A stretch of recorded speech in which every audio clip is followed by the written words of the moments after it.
നമസ്കാരം സുഹൃത്തുക്കളെ, നമ്മുടെ ചാനൽ ആദ്യമായിട്ട് കാണുന്നവരുണ്ടെങ്കിൽ ദയവ് ചെയ്ത് ചാനൽ സബ്സ്ക്രൈബ് ചെയ്യണമെന്ന് ഞാൻ നിങ്ങളോട് വിനീതമായി അഭ്യർത്ഥിക്കുന്നു. കുന്നത്ത് വെച്ച വിളക്ക് പോലെ എന്ന മമ്മൂട്ടിയെ ഒരിക്കൽ MD വാസുദേവൻ നായർ വിശേഷിപ്പിച്ചതായി കേട്ടിട്ടുണ്ട്. ഉയരത്തിൽ വെച്ചിരിക്കുന്ന ഈ വിളക്കിന്റെ പ്രകാശം കുന്നിന്റെ താഴെ വരെയുള്ള ഇടങ്ങളിൽ വെളിച്ചം പകരുന്നു. ഒരർത്ഥത്തിൽ മമ്മൂട്ടി ഇപ്പോൾ ചെയ്തുകൊണ്ടിരിക്കുന്നതും അതാണ്.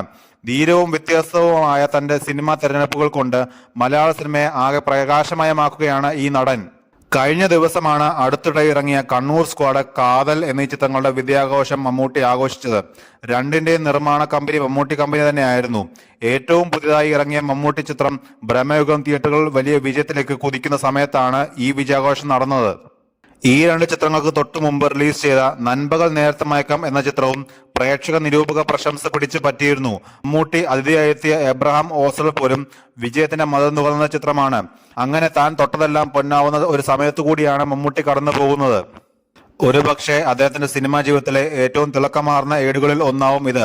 അന്യഭാഷാ താരങ്ങൾ അസൂയ നോക്കിക്കാണുന്ന, മലയാളികൾ അഭിമാനത്തോടെ ഉറ്റുനോക്കുന്ന സമകാലിക മലയാള സിനിമയിലെ മാറ്റിന്റെ ഫ്ലാഗ് ബെയറർ ആവുകയാണ് മമ്മൂട്ടി. കോവിഡിന് മുമ്പും ശേഷവും എന്ന രീതിയിൽ മമ്മൂട്ടി എന്ന നടന്റെ തിരഞ്ഞെടുപ്പുകളിലും സിനിമാ സമീപനങ്ങളിലും വലിയ മാറ്റങ്ങൾ ഉണ്ടായിട്ടുണ്ട്. എന്തായിരിക്കും മമ്മൂട്ടിക്ക് സംഭവിച്ചത്?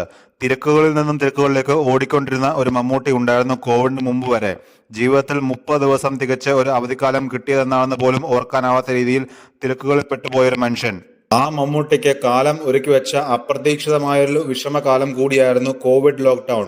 നീണ്ട 275 ദിവസങ്ങൾ മമ്മൂട്ടി ആൾക്കൂട്ടങ്ങളിൽ നിന്നും ആരവങ്ങളിൽ നിന്നുമെല്ലാം ഒഴിഞ്ഞ് തന്റെ വീടിന്റെ സ്വച്ഛതയിൽ ചെലവഴിച്ചു. ധാരാളം വായിച്ചും ചിന്തിച്ചും ഭാഷാഭേദമില്ലാതെ സിനിമകൾ കണ്ടുകൂട്ടിയും ഫോട്ടോ എടുത്തുകൂട്ടിയും കൃഷിത്തോട്ടത്തിൽ സമയം ചെലവഴിച്ചും തിരക്കുകൾക്കെല്ലാം മമ്മൂട്ടി അവധി നൽകി.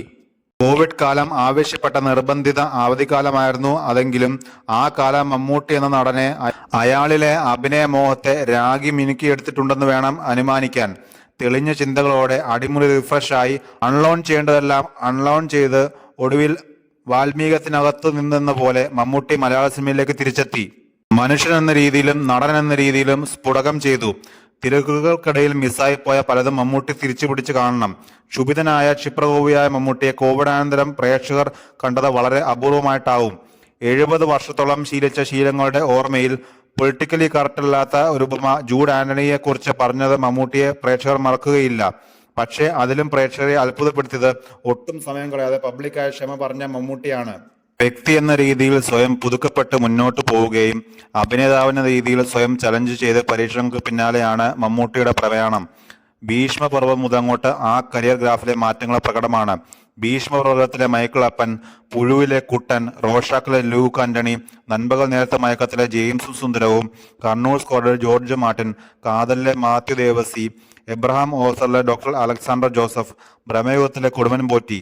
രൂപത്തിലോ ഭാവത്തിലോ ക്യാരക്ടർ ആർക്കിലോ തമ്മിൽ യാതൊരു ബന്ധവുമില്ലാത്ത വ്യത്യസ്തമായ കഥാപാത്രങ്ങൾ, വേറിട്ട മാനറിസങ്ങൾ, പരീക്ഷണങ്ങൾക്ക് യാതൊരു മടിയുമില്ലാതെ കൈകൊടുക്കുന്ന മമ്മൂട്ടിയാണ് മലയാളികൾ ഇപ്പോൾ കണ്ടുകൊണ്ടിരിക്കുന്നത്.